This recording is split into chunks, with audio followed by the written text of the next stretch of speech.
Hoy nos da la conferencia magistral número 6 con nuestro ponente Héctor Macías Ramírez, nuestro colega del Colegio de Contadores, con el tema de hoy.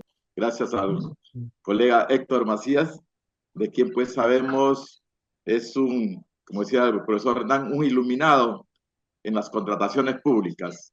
Siempre nos está acompañando en el Colegio de Contadores, no solamente en esta gestión, sino con gestiones también anteriores, muy colaborador con nosotros, muy participativo, y pues nos está haciendo quedar muy bien en el Colegio de Contadores Público de Tumbes. Le agradecemos de manera muy especial. Nosotros como miembros de este ilustre o de este gremio nos sentimos comprometidos de contribuir, ¿no? Con el desarrollo profesional, con algún granito, con algún grano de arena, contribuir el fortalecimiento del ejercicio profesional, ¿no? Estamos muy contentos de poder participar en este evento, ¿no?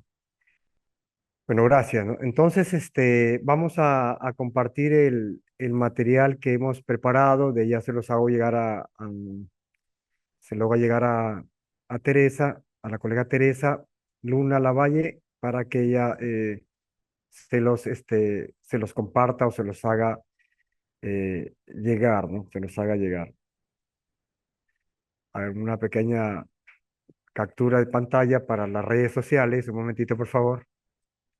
Una pequeña captura para las redes sociales, ya, listo. Ah, ya, entonces el tema que hoy día nos aboca, nos tiene aquí concentrados, es el tema del compliance en la contratación pública, ¿no? Claro, al amparo de la nueva norma que es la Ley 32069, la Ley General de Compras Públicas, que fue aprobada recién este 22 de abril del año que pasó, es una norma muy joven, ¿no? Eh, el compliance en castellano significa cumplimiento, ¿no? En castellano el compliance significa cumplimiento. ¿Y qué se entiende por compliance, no? Compliance o cumplimiento normativo es un sistema de política, ¿no? Procedimientos y controles que una empresa o una entidad implementa, ¿no? ¿Para qué la implementa? Para asegurar que sus actividades cumplan con todas las leyes, con todas las regulaciones y estándares éticos aplicables, ¿no? Pero con el único objetivo de prevenir y gestionar riesgos legales, financieros y reputaciones de la misma entidad y de las personas, funcionarios que trabajan en la entidad. El compliance o el cumplimiento normativo en castellano incluye la identificación de riesgos, incluye también la adopción de códigos de conducta y la promoción de una cultura de integridad y transparencia dentro de la organización, ¿no? Como ustedes saben, estimados, el, el, el tema de lo que es la integridad, la ética, en los últimos tiempos, en esta sociedad, en nuestra sociedad, que cada vez vienen menos los valores, es muy importante rescatar estos términos, estos conceptos. ¿Por qué? Porque esto va a permitir regular la actuación no solamente de los funcionarios públicos, porque el compliance o el cumplimiento normativo no solamente está abocado a las empresas públicas, sino también a las empresas privadas. Es más, nació el compliance, como vamos a ver más adelante, en las empresas privadas, ¿no? En la empresa privada, ¿no? Entonces, es muy importante el cumplimiento de la norma en las gestiones tanto públicas y privadas. Así vamos a ver, bueno, el contenido que vamos a ver hoy, aproximadamente en una hora, esta charla está programada por una hora, el contenido que 45 minutos a una hora académica, una hora cronológica, entre 45 minutos, entre 45, perdón, a 60 minutos, el contenido de esta charla son cuatro puntos, ¿no? El primer punto vamos a ver brevemente el contexto que se origina el compliance, ¿no? ¿En qué contexto se origina, ¿no? ¿Cuándo nace, cuándo surge este compliance, ¿no? El segundo punto o tópico que vamos a ver es la aproximación al compliance, una aproximación al conocimiento, a profundizar qué es el compliance, ¿no? Como tercer punto vamos a ver el modelo de integridad público, ¿no? Porque recuerden que las entidades públicas en el país por obligación deben tener y contar con un modelo de integridad pública. Es más, hay un ISO que es el ISO anticorrupción. ¿Y qué son los ISO? Los ISO son instrumentos, herramientas que permiten mejorar la calidad del trabajo de las entidades. No solamente el ISO se utiliza en la calidad de las empresas privadas, sino en las entidades públicas. Por ejemplo, vemos que hay un ISO que mejora la calidad del servicio, hay un ISO que mejora también las políticas antisobornos, y así varios ISOs que es necesario y obligatorio que se implementen en las entidades públicas. Eh, y como punto final, vamos a ver cómo se refleja este compliance en la compra pública, ¿no? Y básicamente en la Ley General de Compras Públicas, la ley también nos recoge parte de este compliance y ya es obligación de las entidades públicas implementarlo, ¿no? Implementarlo. Entonces vemos, estimados colegas, estimados participantes, que el compliance se origina en Estados Unidos, ¿no? Por allá en los años 1975. Recuerden que nosotros somos una nación, una cultura que siempre recogemos experiencias exitosas de otros países, de otras regiones, no solamente en el ámbito de lo que es esta norma recoge el tema de lo que es el cumplimiento normativo, la lucha contra la lucha contra la lucha contra la corrupción, ¿no? Sino también se recogen, por ejemplo, se recogen aspectos como, por ejemplo, eh, se recogen aspectos. A ver, por favor, agradecería a los colegas que mantengan su audio en modo apagado para que el resto de los colegas podamos escuchar. Ya si ustedes desean hacer una consulta, una pregunta, pueden hacerlo durante el desarrollo de la charla o si desean, para un poco ir desarrollando el tema, lo pueden hacer al final, ¿no? Lo pueden ir haciendo al final. Entonces, le decía que el compliance o el complemento normativo nace en Estados Unidos, más o menos en el año 1975, y le decía que nosotros siempre recogemos recogemos estas experiencias de otras naciones, ¿no? Por ejemplo, de otros países. Por ejemplo, aparte del compliance, de complemento normativo, también hemos recogido en esta nueva ley de contrataciones, haciendo un punto aparte, por ejemplo, el tema de los contratos colaborativos de uso internacional, ¿no? Estos contratos colaborativos de uso internacional, que son metodologías utilizadas en países como Canadá, Estados Unidos, han permitido y han logrado, según las experiencias, que en los contratos públicos los contratos públicos se realicen en menor tiempo posible, en menor costo, se reduzcan los plazos. ¿Por qué? Porque se imparte el riesgo, ¿no? En el modelo tradicional que utilizamos de los contratos públicos, los riesgos los comparte ya sea la entidad o el contratista de manera individual, ¿no?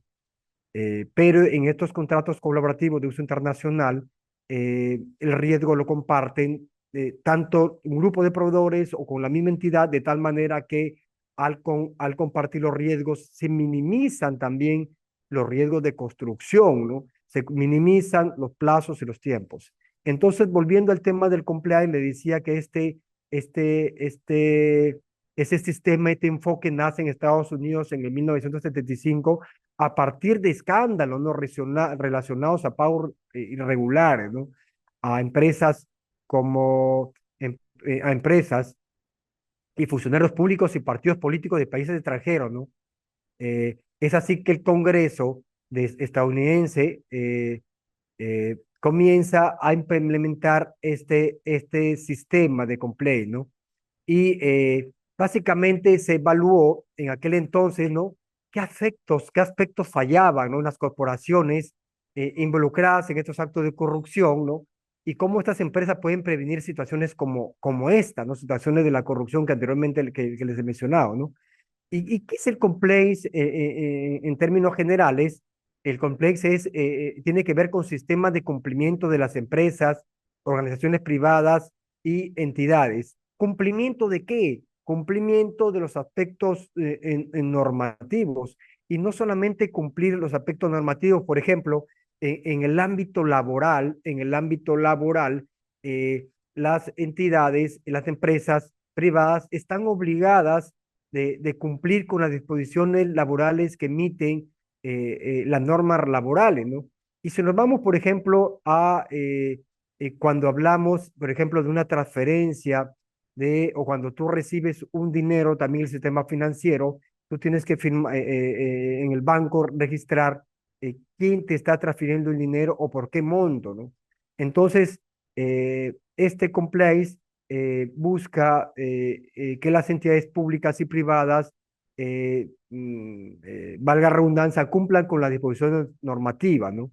Generalmente, en un inicio, el compliance se estructuró sobre un contexto asociado al cumplimiento normativo, pero hoy este compliance es la gestión principal es consolidar una cultura basada en la ética y en la integridad. Claro, en un inicio este sistema o esta metodología buscaba solamente que se cumplan las normas, pero ahora en el país con los crecientes indicadores de corrupción, por ejemplo, usted sabe que el país, de acuerdo a los índices de percepción de la corrupción, estamos en unos indicadores altos. En más, no solamente hay cuestionamientos serios del gobierno nacional, del Congreso, que cada vez hacen más necesario y más urgente que se apliquen estas herramientas, ¿no? Básicamente enfocadas a consolidar una cultura basada en la ética y en la integridad, una cultura organizacional, ¿no? Y el propósito es adoptar mayores estándares de integridad y mecanismos de prevención de corrupción, ¿no? Es importante, ¿no? Es importante porque debemos creer que en nuestro país, en nuestra nación, no todo está perdido desde el punto de vista de la corrupción, ¿no? Entonces vamos a ver que la reputación corporativa se construye a partir de la coherencia en la percepción de diferentes grupos de interés o también conocidos como stakeholders, ¿no? Los stakeholders son grupos de interés eh, que tienen que tiene la empresa, ¿no? Eh, por ejemplo, ¿cuáles son los grupos de interés de una empresa, ¿no? Los grupos de interés de una empresa privada son, por ejemplo, los clientes, los proveedores, la competencia, la sociedad. En una empresa pública, ¿cuáles son los grupos de interés o también conocidos como que en mi administración se conocen como stakeholders, ¿no?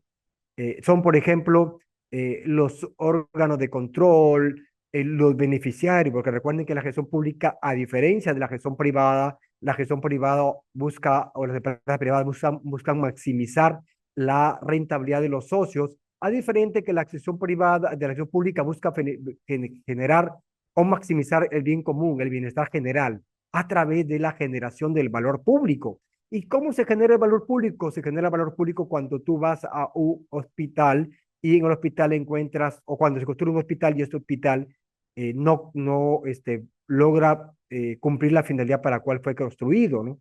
Que haya médicos de calidad, servicio de calidad, equipos de calidad, no como un hospital que tenemos acá que costó más de 120 millones de soles y está abandonado, ¿no? Entonces, el compliance, analizando la reputación corporativa, se construye, la reputación de una entidad o una empresa se construye a partir de la coherencia en la percepción de los diferentes grupos de interés tienen de la empresa, ¿no? Con respecto a su misión, visión y valores, ¿no? Lo que dice comunicación y lo que hace desempeño, ¿no? Eso lo señaló Casado, Melendo y Meléndez el año 2017, ¿no? Claro, es muy importante este tema de la reputación, porque ustedes saben, en el tema de las empresas privadas, generalmente los dueños, los accionistas cuidan la reputación de sus empresas, porque de la reputación de la empresa, usted ya ven cómo estas empresas de Telefónica, Claro, las empresas de electrodomésticos, los bancos, cuidan siempre su reputación y muchas veces también debería aplicarse en las entidades públicas, ¿no? Por ejemplo, entidades públicas como los gobiernos regionales, las municipalidades, que brindan servicios a las universidades deberían cuidar su reputación pública, su reputación frente a los servicios que brindan, ¿no? El compliance toma como punto de referencia eh, o toma como punto de partida elementos ya existentes en organizaciones, ¿no? Para prevenir, detectar, investigar y sancionar a la corrupción, ¿no? Claro, estos elementos que ya existen en las entidades tienen que tienen que identificarse y detectarse, investigarse y sancionarse, ¿no? Los elementos más importantes, claves en toda estrategia anticorrupción son los siguientes, ¿no? El primer elemento de la voluntad política al más alto nivel, ¿no? Claro, ustedes saben que debe existir voluntad política, en el caso de las entidades, del titular de la entidad. Y cuando hablamos de titular de la entidad, ustedes saben que hablamos del presidente regional, de los alcaldes, de los rectores, de los directores de las UGL de salud, del presidente de la Corte Superior de Justicia, el presidente del Congreso. Tiene que existir la voluntad política. Si existe voluntad política de parte de ellos, estos sistemas funcionan. Si no existe voluntad del presidente de la República también, si no existe voluntad política, difícilmente estos sistemas, porque tienen que demostrar transparencia, rendición de cuentas, y la transparencia y rendición de cuentas genera confianza en la población, ¿no? Eh, También es muy importante la gestión de riesgo, ¿no? Y esta gestión de riesgos es un punto muy importante que lo tome en cuenta esta ley 32069, Ley General de Compra Pública, como lo vamos a ver en el último tópico de esta charla. Y esta gestión de riesgos implica evaluar los riesgos del servicio, de los productos que brinda la entidad desde el inicio, ¿no? Desde el inicio de su consecución, ¿no? Y no solamente el riesgo de la parte, si hablamos, por ejemplo, de las municipalidades, gestionar los riesgos de la prestación de los servicios que brindan la municipalidad de limpieza pública, recoger residuos sólidos, los servicios serenalgo, recaudación de impuestos, ejecución de obras, y solamente gestionar los riesgos del personal, ¿no? De la administración del personal, del administración de los presupuestos, y los diferentes riesgos que se dan en las entidades públicas. Y muy importante también, estimados colegas, que un elemento importante en toda estrategia anticorrupción son la articulación y monitoreo de los esfuerzos de anticorrupción, ¿no? A través de un profesional encargado y debidamente empoderado para ello. Aquí nace, ¿no? Aquí nace el tema de lo que es el oficial de cumplimiento, el oficial de cumplimiento.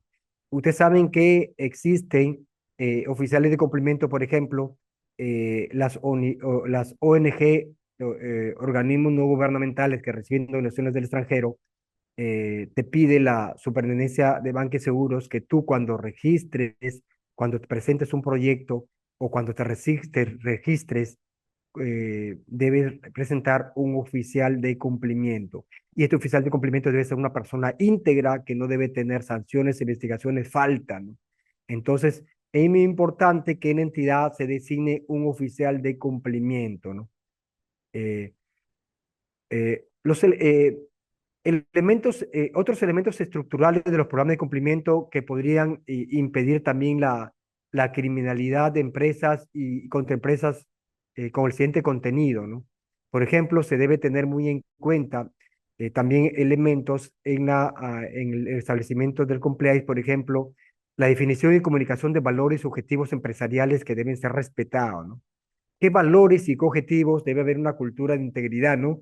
Y cada entidad debe tener sus valores, ¿no? Sus valores organizacionales o valores institucionales como la integridad, la solidaridad, la solidaridad del trabajo en equipo, ¿no? Asimismo, también tiene que analizar los riesgos específicos correspondientes dentro de la empresa, así como el establecimiento y la publicidad de las disposiciones que deben respetarse, ¿no? Es muy importante la comunicación, ¿no? Cuando se establece una política de integridad, una política de compliance dentro de la entidad, es necesario difundirla, ¿no? Y fundamentación de la responsabilidad de los niveles jerárquicos, ¿no? Más elevados, según los objetivos, valores y procedimientos. Es muy importante que en la estructura de la organización se fundamente la responsabilidad de cada uno de los actores, ¿no? También es importante fijación de las responsabilidades en el mando medio, ¿no? Creando una idea empresarial, claro, o sea, se debe establecer una organización que va a tener a cargo este establecimiento del compliance, ¿no? También creación de sistemas de información para el descubrimiento y esclarecimiento de los delitos, ¿no? Claro, un sistema articulado de integración, ¿no? Y aquí es muy importante, vamos a ver que en el compliance, el cumplimiento normativo juega un papel muy importante los controles internos, los controles internos. Recuerden que los controles internos se realizan de tres formas, ¿no? El control preventivo, concurrente y posterior, ¿no? Durante todo, a ver, creo que hay un tema en el chat. Buenas noches, pregunta. Por favor, ingresar asistencia. Ya, bueno, no sé la asistencia, pensé que era un tema de comentario. Entonces, estimados colegas, eh, le decía que para los que recién ingresan este material se lo vamos a compartir al término de la charla a, la organiz- al- a los organizadores, a los colegas organizadores de este evento para que se los puedan compartir a ustedes en el grupo institucional de que ustedes necesario y conveniente.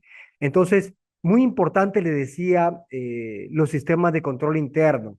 Y cuando hablamos de sistemas de control interno, estimados, no debemos tener la fijación de que el control interno es aquel control interno que ejerce la Contraloría General de la República a través de las oficinas de control interno, ¿no? Sino que la entidad también podría implementar a través de estos sistemas, este sistema de compliance, de complemento normativo, sistemas de control para evitar, ¿no? Para evitar o para monitorear o para mitigar los riesgos, ¿no? Porque recuerden, ustedes saben que los riesgos, tanto en la administración pública como en el sistema privado, los riesgos o se disminuyen o se mitigan los riesgos, ¿no? También en el compliance, también tiene que determinarse el procedimiento a emplear en los casos de sospecha que deben ser esclarecidos, ¿no? ¿Qué procedimiento se va a establecer, ¿no? Para lo cual deben existir los manuales, utilizar que los famosos MAPRO, los manuales de procedimiento, ¿no?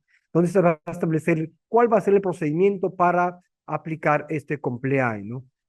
Como eventualmente se hace en las dependencias del Estado donde existen manuales directivas, ¿no? Eh, También es muy importante la participación de auditores y controles externos para evaluar el programa de compliance. Sí, muy importante, ¿no? Eh, es importante también que la entidad contrate también en caso de que ya exista o implemente un programa de compliance, de complemento normativo, que el sistema se pueda auditar, ¿no? Eh, es también establecimiento de medidas internas para sancionar los diferentes abusos que pueden existir. También es parte también del compliance, ¿no? ¿Qué tipo de abusos? Abusos contra los trabajadores, abusos generalmente contra los usuarios de la entidad, ¿no? Eh, Mire, aquí en estas tablas vamos a ver qué componentes o qué elementos podrían utilizar ustedes según la entidad quisiera establecer un programa, un sistema de compliance dentro de su entidad, ¿no? Porque la norma, por ejemplo, como vamos a ver la ley de contratación del Estado, la ley 32.069 y su reglamento, establecen la obligación de las entidades, por ejemplo, a establecer políticas anticorrupción en los contratos, antisoborno y anticorrupción. También establecen la obligatoriedad de evaluar durante todo el proceso de contratación la gestión de riesgos, pero ¿cómo lo vas a hacer? Ya esa es una obligación, un trabajo de la entidad, ¿no? De cómo establecer los mecanismos que permitan luchar contra la corrupción en las contrataciones, no solo en las contrataciones públicas, sino en todos los sistemas administrativos de personal, de presupuesto que se manejan en las entidades y en los servicios que brindan las entidades. Entonces, pero la implementación de este sistema ya es trabajo de la entidad Ahí deberían trabajar, por ejemplo, la Oficina de Planeamiento Estratégico, la oficina también, quizás contar con el apoyo de la Oficina de Control Interno, y básicamente el que debe liderar este programa es el titular de la entidad o la máxima autoridad de gestión administrativa, que es el gerente municipal, el gerente de administración, ¿no? Eh, ¿Y cuáles son los componentes que tenemos en el compliance, ¿no? Según guías y manuales internacionales? Por ejemplo, el OCDE, el Organismo de Cooperación y Desarrollo, eh, ha establecido líneas directrices para las empresas multinacionales en 2011, ¿no? Aquí establece, por ejemplo, recomendaciones de buen gobierno corporativo y respeto de normatividad local, ¿no? Aquí, por ejemplo, ha establecido componentes vinculados a la gestión de riesgos, diligencia debida, transparencia, programa y código de ética, política de prevención de irregularidades, protección de denunciantes, comunicación, supervisión y monitoreo, ¿no? Así vemos también que la OCDE también ha emitido recomendaciones para fortalecer lucha contra el cohecho, ¿no? Por ejemplo, ha establecido programas de ética y cumplimiento, políticas antisoborno, canales de denuncia. Así vamos a ver también que en el año 2009 la OCDE ha elaborado una guía de buenas prácticas sobre controles internos, ética y cumplimiento del año 2009, ¿no? Aquí también se continúa, estas políticas se van actualizando, por ejemplo, gestión de riesgos, control interno y auditorías, programas de plan de ética y cumplimiento, política de regalos, pagos y viajes, ¿no?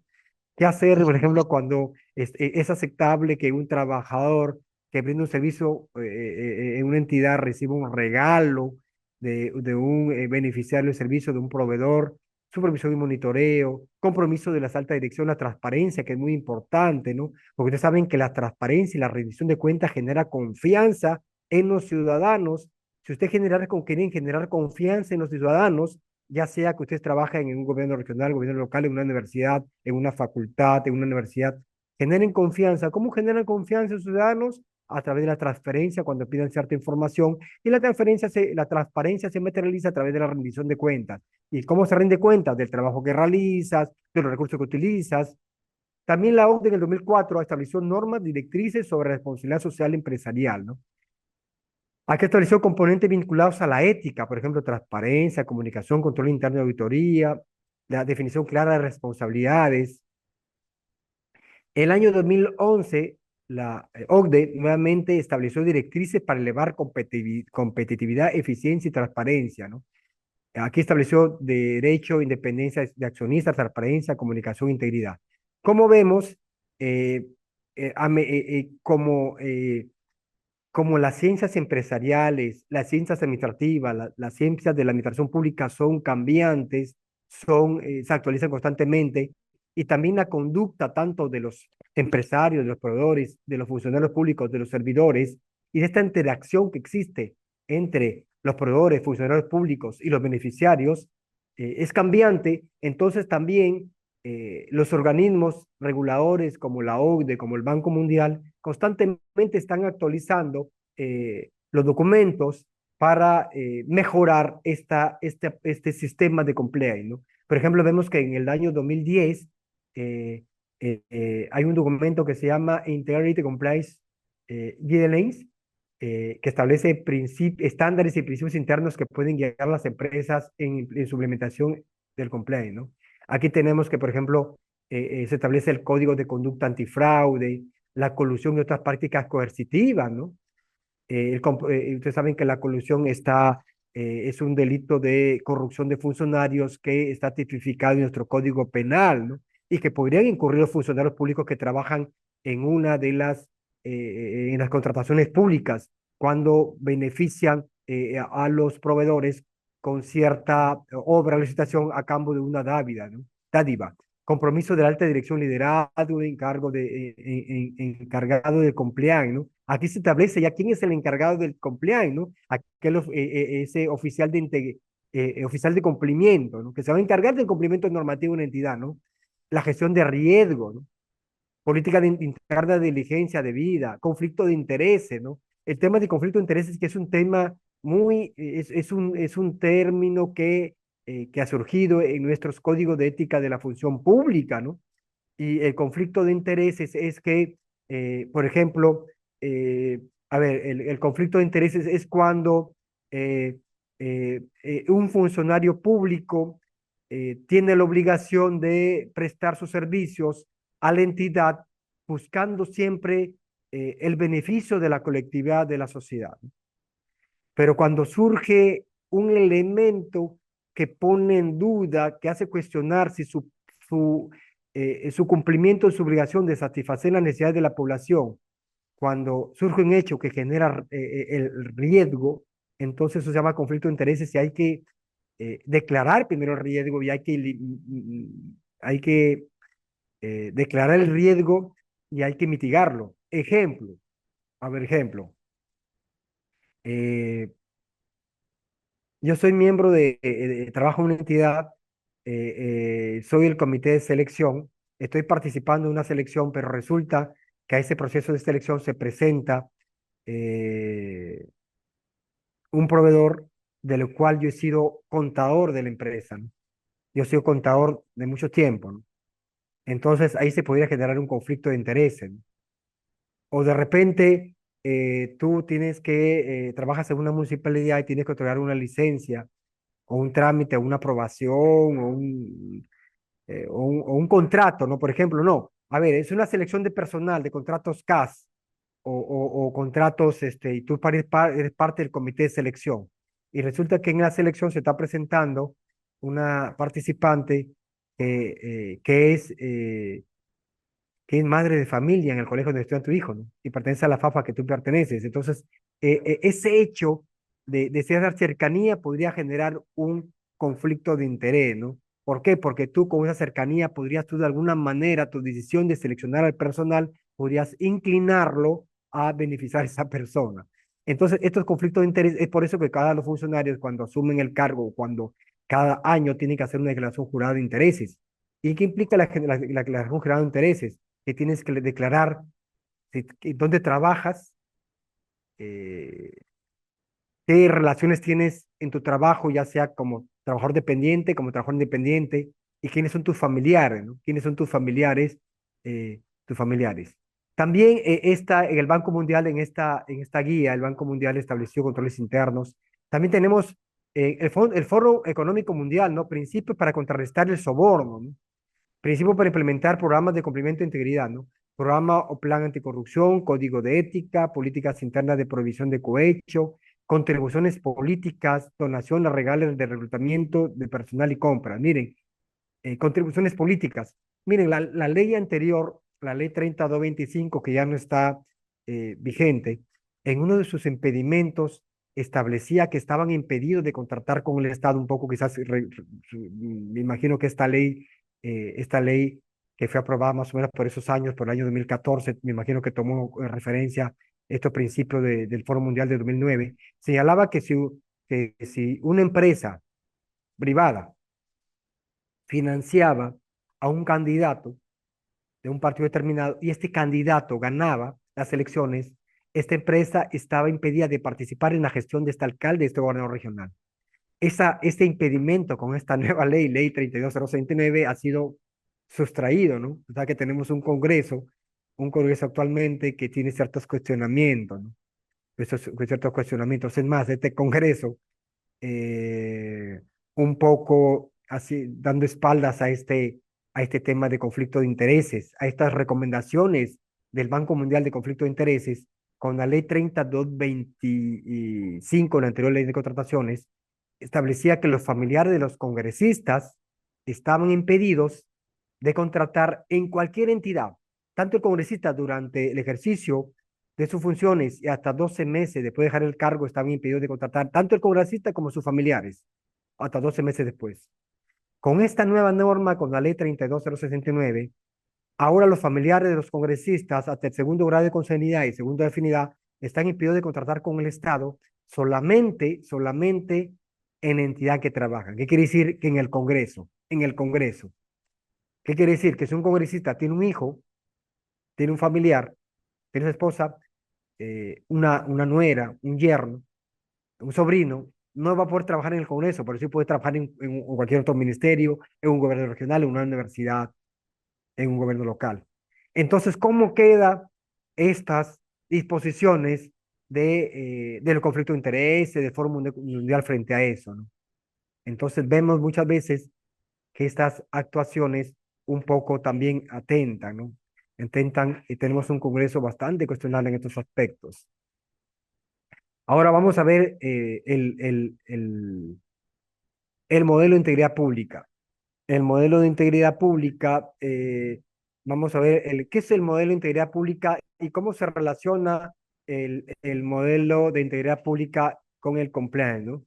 Eh, Hay un pequeño video que les voy a compartir sobre el modelo de integridad, ¿no? A ver, vamos a aperturarlo. Ya, a ver, este video solamente dura solamente 6 minutos. A ver, un momento, voy a dejar de compartir.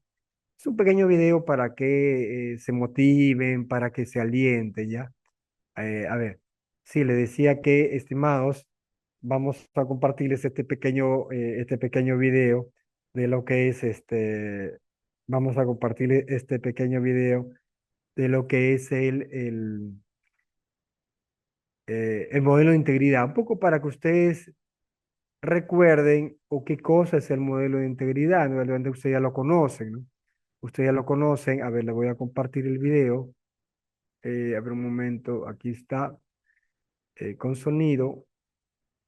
Tuviera 5 minutos nomás, ya un PC. Listo. Perú tiene todo lo necesario para crecer.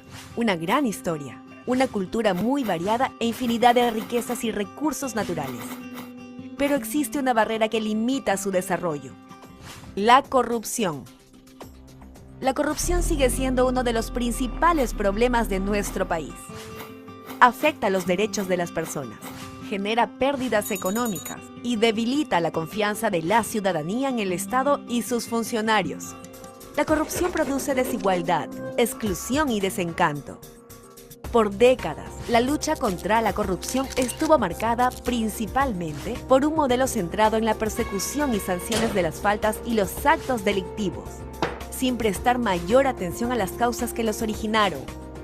El daño ya estaba hecho, y el Perú perdía oportunidades.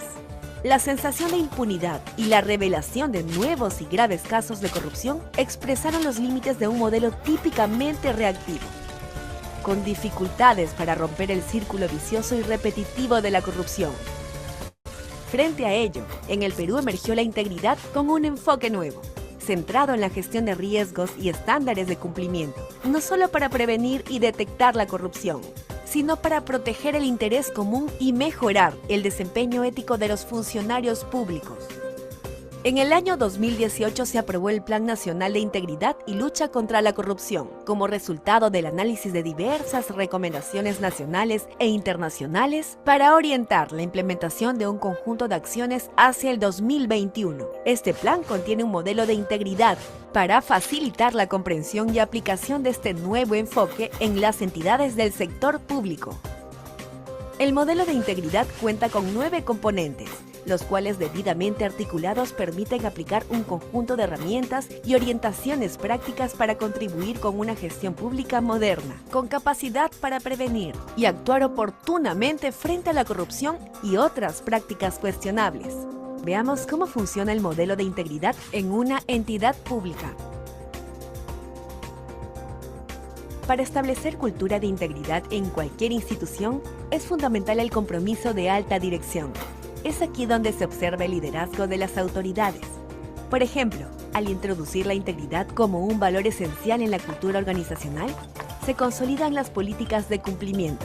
De igual modo, designar y empoderar a las oficinas y a los oficiales de integridad.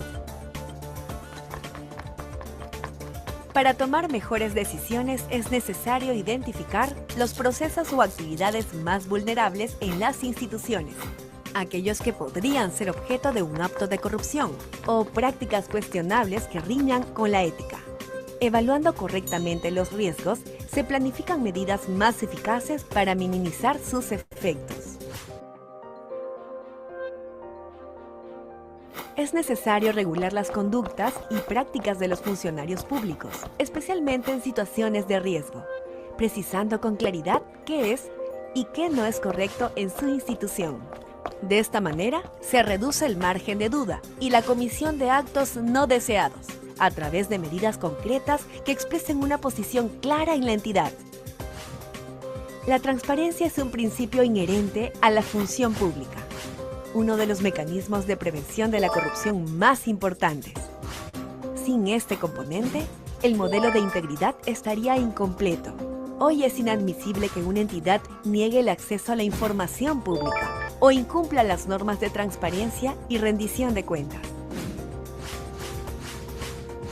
Los recursos públicos son escasos y deben protegerse adecuadamente.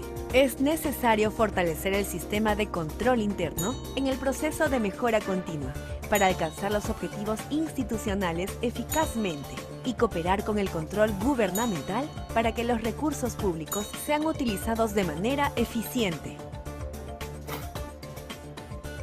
Es indispensable desarrollar actividades de comunicación y capacitación permanentes. Por ejemplo, ¿los trabajadores conocen las políticas de integridad y cumplimiento adoptadas por su entidad? ¿Están capacitados para implementarlas? La comunicación debe realizarse incluso con proveedores, usuarios y demás públicos de interés para que conozcan los nuevos estándares de integridad establecidos. También se debe contar con un canal de denuncias, con mecanismos claros, sencillos y eficientes, incluyendo medidas de protección al denunciante y un catálogo específico de faltas y medidas disciplinarias. Las denuncias se deben procesar y resolver adecuadamente, estableciendo quién las recibe, quién y en qué plazo las investiga y qué unidad las sanciona o resuelve. Para desarrollar un modelo de integridad sostenible e identificar oportunidades de mejora, es fundamental evaluar periódicamente todos sus componentes. Para lograrlo, pueden aplicarse encuestas, talleres de evaluación y otros estudios. Para instalar el modelo de integridad en una institución, se requiere del aporte de diversas unidades orgánicas y de la participación activa de los servicios públicos. Pero alguien debe articular, monitorear y orientar todo este esfuerzo. La Oficina de Integridad debe desarrollar esta tarea.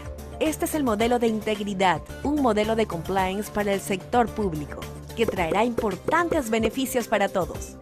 Cuando una entidad lo implementa adecuadamente, no solo contribuye al fortalecimiento de su institución, previene la corrupción y aplica herramientas de una gestión pública moderna. En el Perú, la Secretaría de Integridad Pública de la Presidencia del Consejo de Ministros es el rector de la política de integridad y lucha contra la corrupción y brinda asistencia técnica para su implementación. Para implementar el modelo de integridad en su institución, cuenta con nuestro apoyo. Secretaría de Integridad Pública. Listo, estimados colegas. Entonces, como vemos, en el sector público, compliance es sinónimo de modelo de integridad, ¿no? El compliance es sistema de modelo de integridad, porque el sistema de modelo de integridad no solamente va a buscar el cumplimiento normativo, ¿no? Y cuando hablamos de cumplimiento normativo, hablamos del cumplimiento de las normas en los 11 sistemas administrativos que rigen la administración pública. Por ejemplo, tenemos el sistema de planeamiento estratégico, elaborar los planes estructurados, programados, de acuerdo a la visión nacional. Tenemos el sistema de presupuesto, que los presupuestos se ejecuten de acuerdo a las normas establecidas, de acuerdo a la fuente de financiamiento, sin malversaciones. Y cuando hablamos de contrataciones, que las compras se rijan al amparo de la ley 32069, ¿no? Estableciendo, cumpliendo los principios, los enfoques de la contratación pública, la gestión de riesgo, políticas antisoborno, evitando el direccionamiento, etcétera, etcétera, ¿no? Entonces, ¿qué es el modelo de integridad? El modelo de integridad es un conjunto de procesos, ¿no? Y políticas orientadas a prevenir la corrupción y otras políticas cuestionables en una entidad, ¿no? Este modelo busca articular esfuerzos existentes en la entidad y acompañar en la primera línea de defensa, ¿no? Que son los funcionarios, ¿no? En el cumplimiento óptimo de sus funciones. Claro, lo que se busca es que en el modelo de integridad es un conjunto de políticas, ¿no? Donde participan todos los trabajadores y que básicamente se busque el cumplimiento óptimo de las funciones, y cuando hablamos de cumplimiento óptimo, hablamos del cumplimiento legal, normativo, procedimental, ¿no? Y el modelo de integridad tiene varios componentes, ¿no? El primer componente es compromiso de la alta dirección, que la alta dirección está totalmente comprometida. Pregunta, en nuestra realidad, en nuestro país, existirá compromisos de las entidades del gobierno regional, nacional, local, de la presidencia de la República, de con estos modelos de integridad. Pero entonces, ¿qué debemos hacer? Si su respuesta a ustedes fuera no, ¿qué deben hacer? ¿Qué deben hacer? ¿Quedarnos con las manos, con los brazos cruzados? ¿O tenemos que continuar nosotros? Bueno, el que habla enseño en la Universidad César Vallejo, en un curso que se llama eh, eh, en la segunda especialidad de políticas educativas y gestión pública, y hay un curso que se inicia que es la ética en integridad pública, ¿no? Y hablamos la ética en la función pública. Y en ese curso hablábamos que para que un docente pueda enseñar ética o para que se pueda implementar la ética en la función pública, primero tenemos que creernos nosotros, creernos que por ser algo.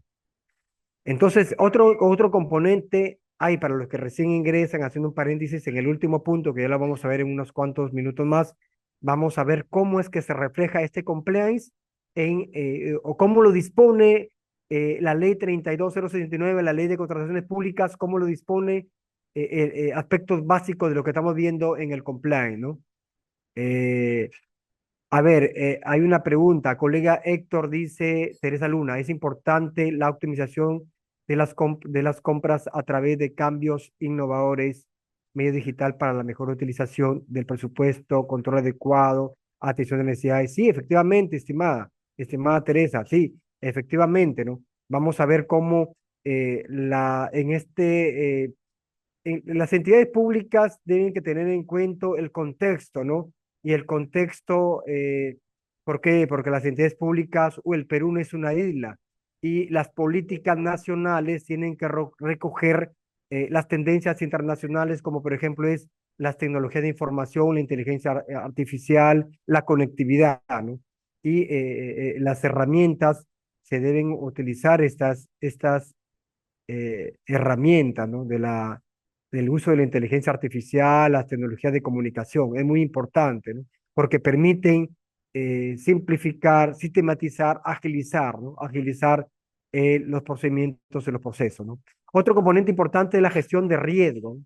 La gestión de riesgos que implica que se deben gestionar los riesgos en el trabajo, en los servicios que brindan las entidades desde el inicio, ¿no? Desde el inicio, por ejemplo, si hablamos de contrataciones públicas, la ley 32069 establece que la gestión de riesgos se debe evaluar no solamente los que conocen y manejan de obras en la contratación pública, existía una directiva de la gestión de riesgos y esta directiva señalaba que cuando se elaboraba un expediente técnico, el expediente técnico de una obra tenía que contemplar la gestión de riesgos. ¿Y qué implicaba la gestión de riesgos? Que si tú ibas a construir una obra cerca de por ejemplo, de la ladera de un río, cerca de donde pasaba un cauce de una quebrada, o tú tenías que identificar qué riesgo podría suceder en caso de que se venga una avenida de agua, o qué riesgo podrías y cómo vas a mitigarlo.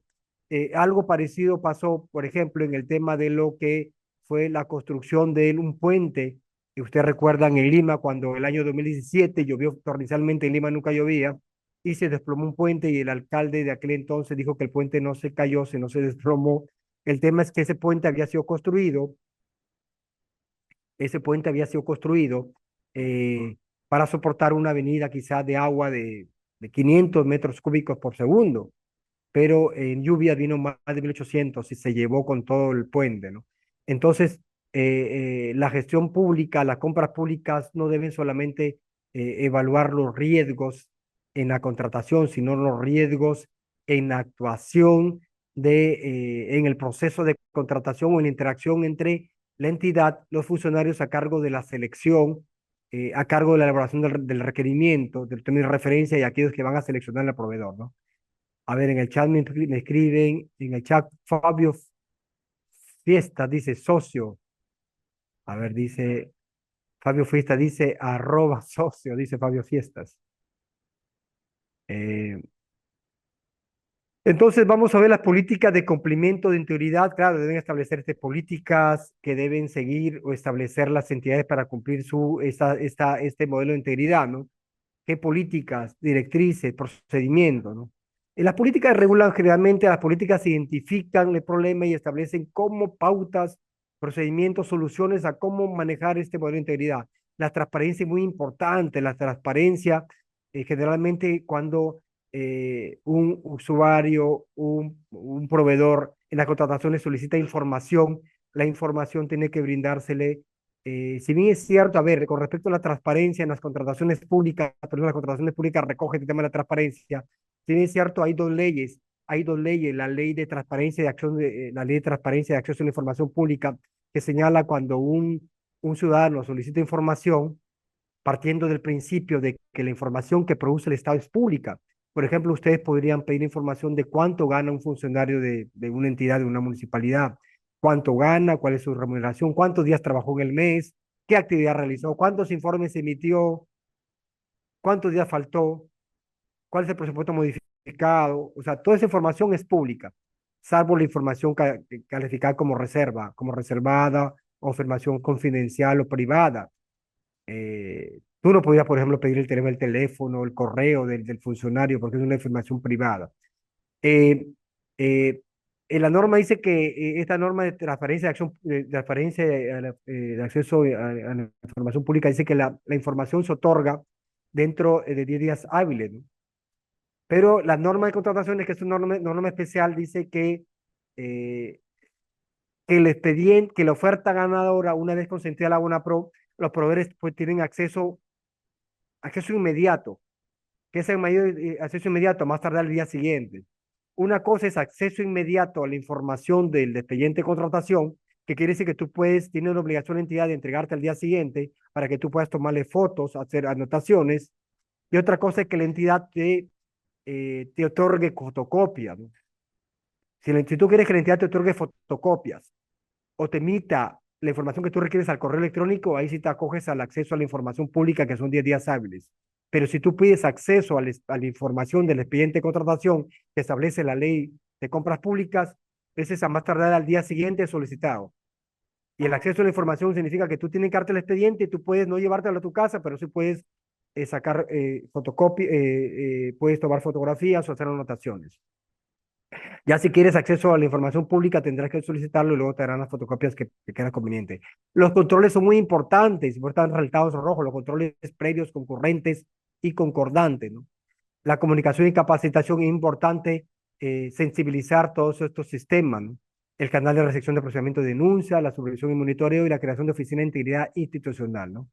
Eh, el modelo de integridad tiene los siguientes componentes, ¿no? O los modelos de complex tienen los siguientes componentes. Compromiso de la alta dirección, ¿no? Tiene que haber aquí liderazgo de la alta dirección y una cultura de organización, el compromiso de la entidad, el liderazgo y voluntad política a más alto nivel, cultura organizacional, la gestión de riesgo, ¿no? Identificación de riesgo reputacional según los riesgos, ¿no? Lo marcó, ¿no? A ver, ahí también otra, a ver, una pregunta, dice Hernán Francisco, me dice, vamos a ver qué dice Hernán Francisco. Héctor, ¿qué entidad aplica la supervisión, monitoreo y control de calidad de los servicios que brindan? A ver, ¿qué entidad aplica la supervisión, monitoreo y control de la... Sí, buena pregunta me hace el colega eh, Hernán Francisco, ¿no? Me dice Hernán, ¿qué entidad, bueno, me imagino que es como pregunta, ¿no? Héctor, ¿qué entidad aplica la supervisión, monitoreo y control de la calidad de servicios que brinda? Claro, es eh, creo que hay ciertas excepciones, ciertas entidades, ¿no? Y generalmente entidades supervisoras, pero si vamos al ámbito local y regional, eh, las entidades deberían supervisar la calidad de su servicio, ¿no? Hacer una retroalimentación. Es por eso que, estimados, si hablamos específicamente en las contrataciones del Estado, la norma establece la obligación de las entidades de evaluar el plan anual de contrataciones, ¿no? De evaluar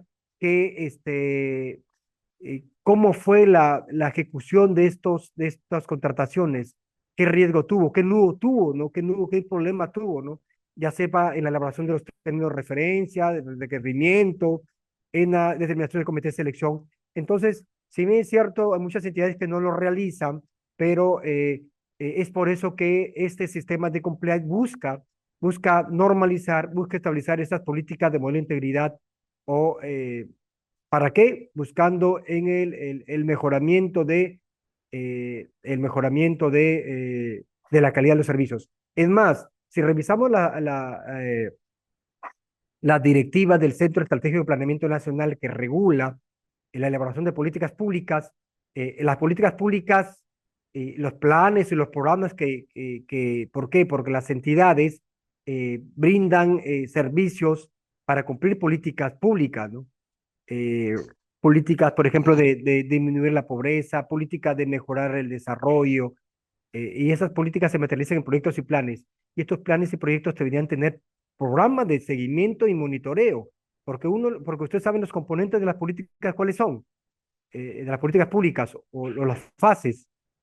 La fase de formulación de la política, implementación de la política, eh, eh, seguimiento de la política y la evaluación de la política. Que entidades no cumplan ese tema es un tema que no se puede normalizar, ¿no? La excepción no es la regla. A ver, pregunta Héctor, dice, me refiero a entidades públicas. Claro, o sea, a ver, estimado Hernán, si te refieres, si es una pregunta, ¿a qué entidades públicas? Hay algunas que sí lo realizan. Por ejemplo, entidades supervisoras sí supervisan y monitoreo los servicios que brindan, la calidad de los servicios a través de la gestión de rendimiento, a través de la gestión de rendimiento. Pero, por ejemplo, a nivel local, los gobiernos locales y regionales, algunos de manera, creo, deficiente, creo que hacen seguimiento a los servicios que brindan. Eh, Teresa Luna, el ente que supervisa sería el US.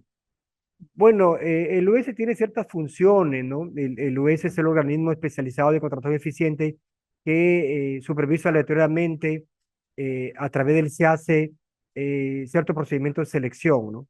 Ciertos procedimientos de selección. Pero eh, eh, servicios, por ejemplo, de telefonía. Existen diferentes entidades que brindan los servicios. El servicio de telefonía lo hace Oxitel, el servicio de energía eléctrica, hay diferentes energías, el servicio de combustibles, el servicio de salud lo supervisa el servicio de agua potable, la SUNAS, el servicio de educación, la SUNEDO, hay diferentes organismos supervisoras, ¿no? La gestión la gestión de riesgos tiene que identificarse riesgo reputacional, política de cumplimiento, transparencia, control interno, bueno, esto ya ustedes lo pueden revisar, comunicación.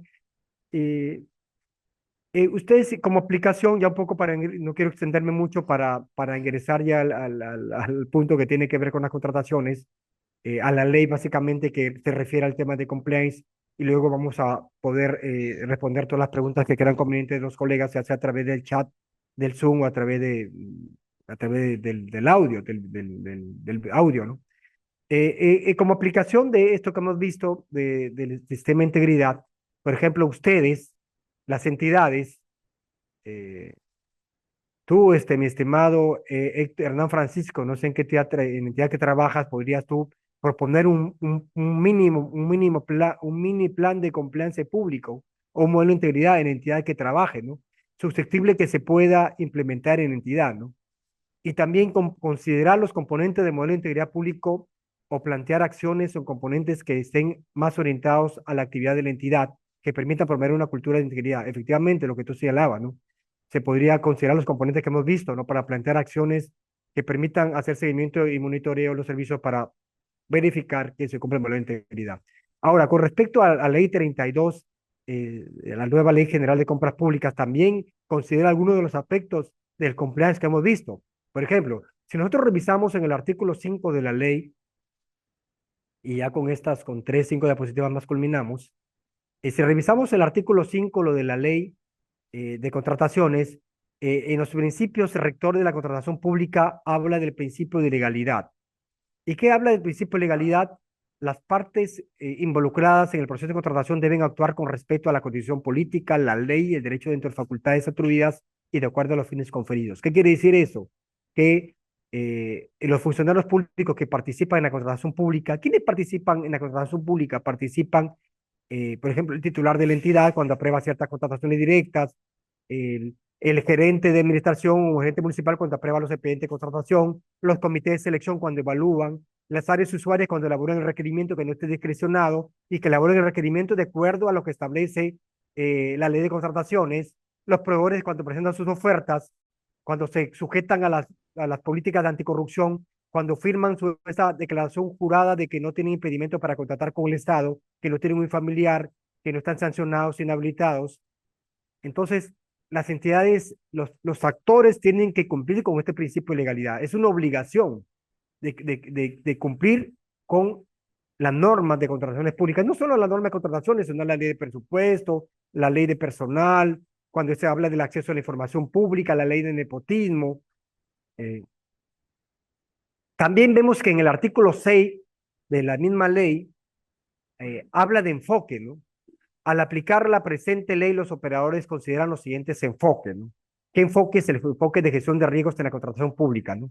Y la gestión de riesgos no solamente se da al momento de elaborar expedientes técnicos, ¿no? Para mitigar los riesgos, sino esta nueva ley establece este enfoque que la gestión de riesgos es un proceso dinámico y abarca todas las etapas de la contratación pública, ¿no? Vamos a ver, por ejemplo, que desde el requerimiento, de la elaboración del requerimiento, la norma señala que el requerimiento se debe establecer el requerimiento se debe establecer de manera, elaborar de manera clara, respetando las normas técnicas, respetando los principios. ¿Por qué? A ver, le comento.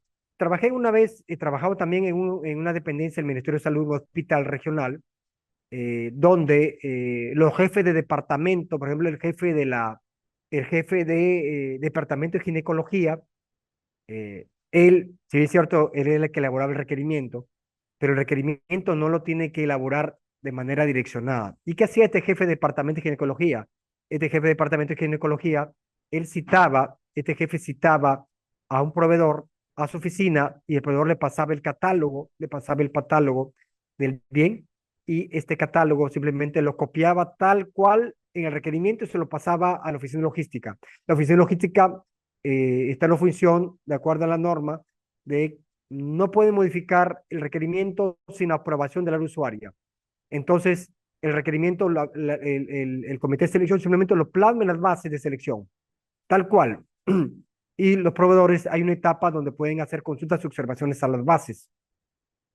Y los proveedores, cuando veían este requerimiento, daban el grito al cielo y decían, hacían las consultas y observaban las bases, decían, entidad o comité de selección, esta característica de esta silla ginecológica, y las sillas ginecológicas son sillas que donde hacen las ecografías para las mujeres, ecografías transvaginales, les observan en la consulta ginecológica.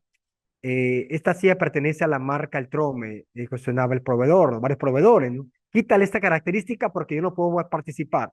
Pero entonces, el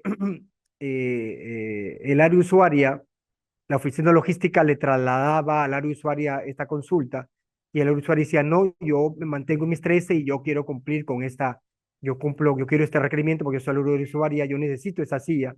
Entonces, le daba, en el término de contrataciones se llama, no acogía la observación y luego el proveedor decía, el proveedor decía, oye, ahora ¿quién podrá ayudarme? Decía el proveedor que se ve afectado. Entonces, para eso existe el mecanismo de la ley de contrataciones que se llama el mecanismo de elevación de observaciones a las bases, donde el proveedor que se ve afectado solicita a la entidad que eleve las bases al OS para que el OS emita un pronunciamiento dirimente respecto a lo que dice la entidad.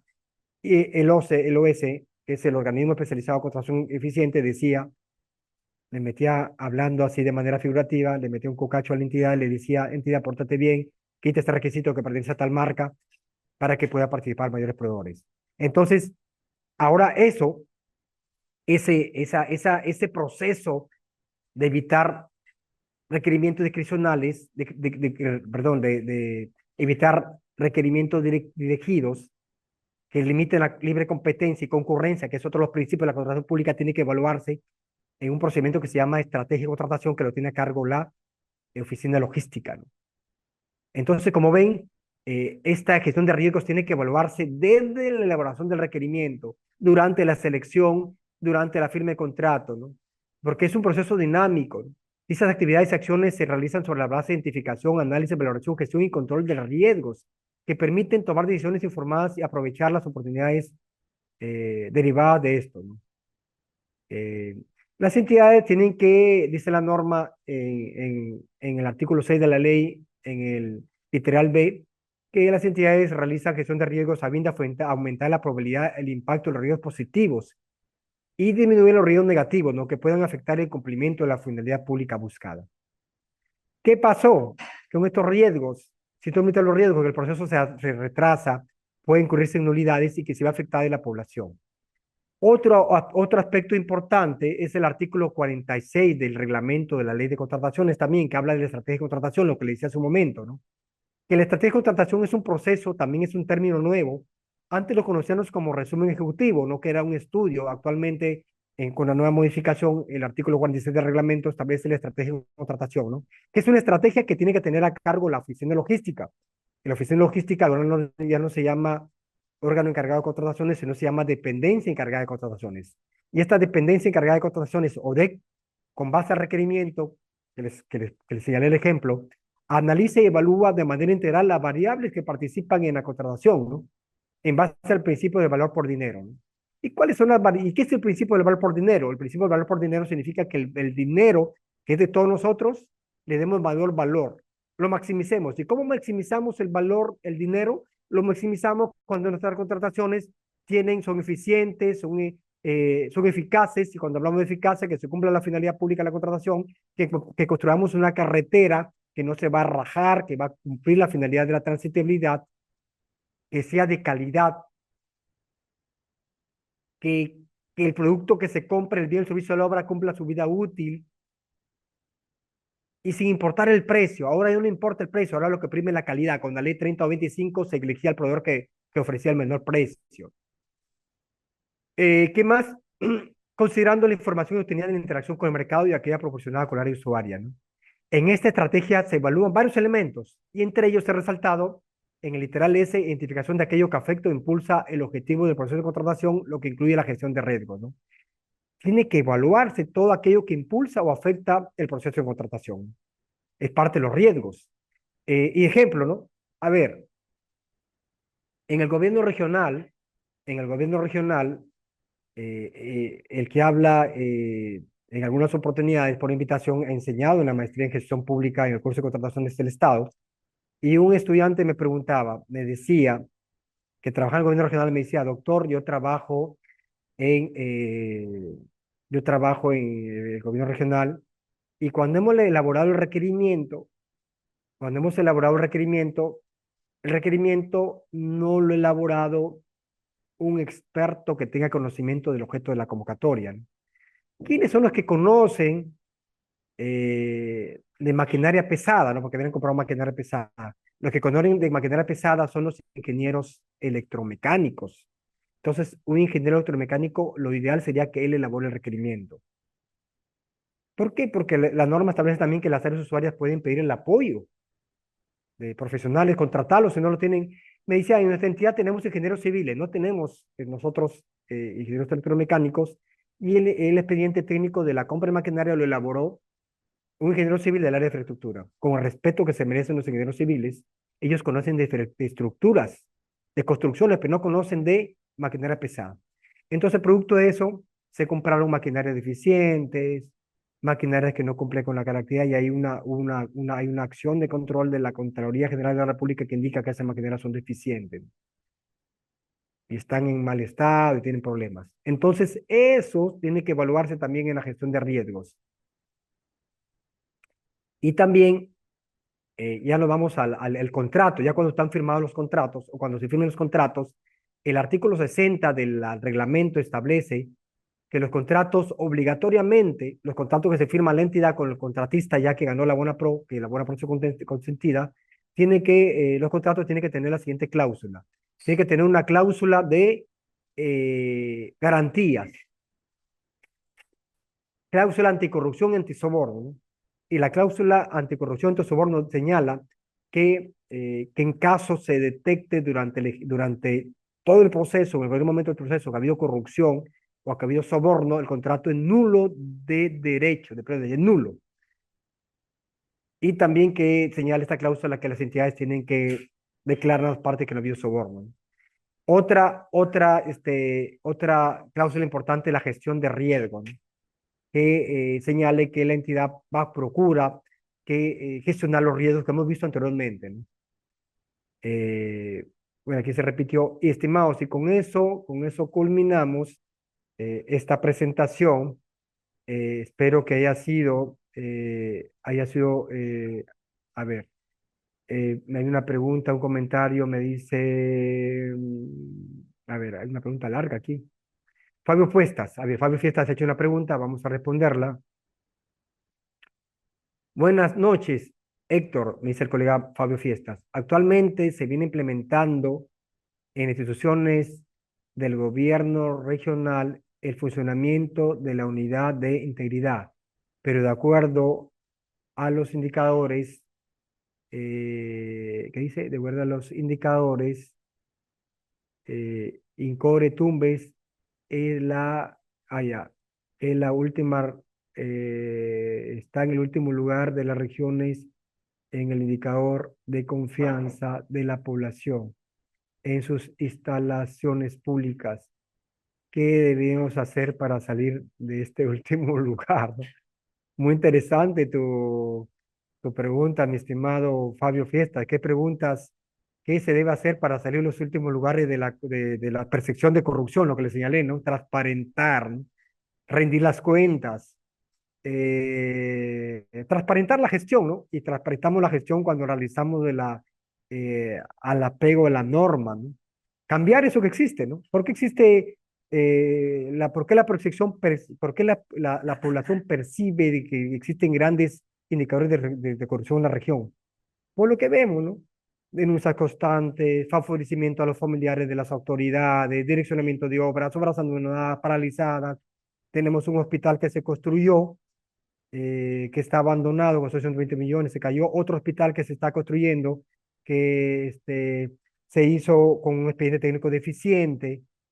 Y esto, la confianza se gana, ¿no? Habría que ganarse la confianza de la población. Otra pregunta, a ver, por favor, me dice Hernán. Hernán, me refiero a entidades públicas. No sé si de repente le podrían brindar el audio colega Hernán, te invito a que uses el audio porque no te entiendo tu pregunta. Se podría de repente profundizar con el audio y gustosamente te la podríamos aportar en algo a tu. Y Teresa Luna, excelente, que supervisa sería, a ver, dice Teresa Luna, OS es ahora OS, sí, así es, efectivamente, estimada eh, Teresa, colega Teresa, sí, el OCE, el Organismo Supervisor de Contrataciones, eh, el OCE, Organismo Supervisor de Contrataciones del Estado, a partir del 22 de abril de este año se llama OS, Organismo Especializado de Contrataciones Eficientes, ¿no? Cambió norme, cambió de denominación, pero lo que busca ahora no solamente es hacer supervisor, sino brindar asistencia técnica, acompañamiento. A solicitud de partes, el OCE emite acompañamiento, asistencia, hay una directiva de acompañamiento técnico y puede acompañar a las entidades a elaborar el requerimiento, a elaborar la estrategia de contratación, a elaborar las actuaciones preparatorias, pero no me voy a acompañar a la entidad a evaluar los procedimientos de selección y otros temas más, ¿no? A ver, no sé si, por favor, colega Hernán Francisco Evangelista, por favor. Héctor, buenas noches, buenas Sí, noches. adelante, por favor, te escuchamos.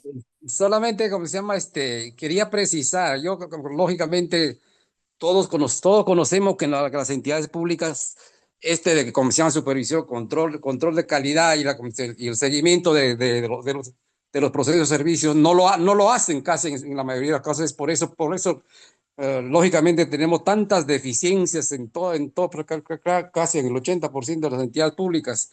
Y yo quería, al respecto, quería que haga un comentario, pues, ¿no? Usted como un hombre de gestión pública, hasta dónde conoce, cómo se llama, estos controles, control de calidad y seguimiento, porque en las entidades, en las empresas privadas, lo que prima es esto, o sea, que toda acción o todo proceso que pasa, por ejemplo, para obtener un producto tiene que pasar, lógicamente, un control de calidad, un seguimiento para que ese producto salga, lógicamente, lo que se necesitaba, ¿no?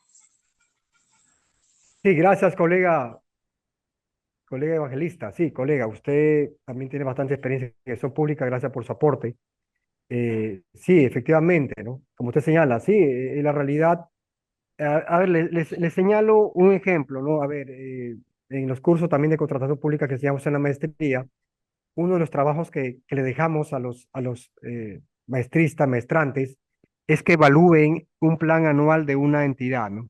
O sea, que tomen un plan anual de una entidad y evalúen su avance. Lo evalúen, por ejemplo, nosotros le llamamos nudos, qué nudos o problemas ha tenido, por ejemplo, en la elaboración del requerimiento, ¿no? Ustedes saben que de acuerdo a la Contraloría, a informe de la Contraloría, uno de los principales, el mayor porcentaje de las horas paralizadas se debe a expedientes mal elaborados, requerimientos mal elaborados. Entonces, obras abandonadas. Entonces, también qué problemas ha tenido una certificación presupuestal cuando la certificación debería ser simplemente un clic. ¿Por qué? Porque se supone que lo que se planifica en el plan anual de contrataciones va de la mano del plan operativo institucional y tiene que ir de la mano del plan, todo está presupuestado, ¿ya? Entonces, la certificación no pueden decir, mira, en esta obra que hemos contratado no hay presupuesto, en este servicio no hay presupuesto porque ya tiene que estar de inicio presupuestado. También en la conformación del comité de selección, ¿qué pasó? Nudos, en la ejecución contractual. Entonces, y la realidad muestra que en las entidades mucho no hacen su evaluación, no solamente de los planes anuales de contrataciones, porque eso va a permitir mejorar la gestión de las contrataciones públicas. ¿Cuándo se evalúan, por ejemplo, su plan de capacitaciones, su ejecución presupuestal y básicamente las contrataciones públicas? Porque el proceso logístico es clave para la gestión pública, ¿no? Son pocas, como dice Evangelista, casi en el sector público no se evalúan los planes de las políticas. A ver, Guillermina, creo que dice Guillermina, hay mucha corrupción en la administración pública, efectivamente. ¿Qué dice? El contralor, a ver, patito, por favor, no lo leo bien. El control concurrente debe ser allá. Claro, sí, hay muchas corrupción, debería potenciarse el control concurrente, pero es más, si ustedes revisan eh, el, la Contraloría, miren, o sea, debería fortalecerse la Contraloría, ¿no? Y últimamente usted conoce las noticias que salieron, que se despidieron a muchos trabajadores de la Contraloría, debilitando un poco los controles concurrentes, ¿no? Hablan muchas veces, se comenta, se opina de que eh, habría algún interés de cierto grupo de debilitar los controles internos, controles concurrentes, ¿no? Bueno, antes de terminar, les quería señalar, estimados, que si me permite, estimado decano, estimada Teresa Luna, un pequeño cherry. Si quieren más contenido, síganme en mi cuenta de TikTok, está como como Héctor Macías, mi cuenta de TikTok. Ahí hay más contenido de contrataciones públicas, ¿ya? Ahí hay contenido, síganme y pueden más contenidos. Cualquier capacitación, cualquier curso que requieren, no duden en llamarnos, estamos disponibles para contribuir. Esta es una pequeña parte nomás en el tiempo que hemos tenido, pero con respecto a la ley de contrataciones hay mucho que revisar, mucho que hablar, pero casos también que comentar. Entonces, yo, bueno, con esto de toda mi parte, quiero agradecer al Colegio de Contadores en nombre del decano, el colega Raúl Mena Preciado y la colega también Teresa Luna por la invitación y a todo el equipo directivo y a todos ustedes por su participación, porque estos eventos hacen cada día más grande nuestra institución, ¿no? Nuestra institución que permiten fortalecernos, capacitarnos para brindar un mejor servicio. Gracias a todos a todos los colegas. Con todos. Gracias, Héctor. Hasta luego, nos vemos Héctor, nos vemos Teresita. Gracias, doctor Hasta luego Raúl. colegas, muchas gracias por su Gracias, presencia. hasta luego.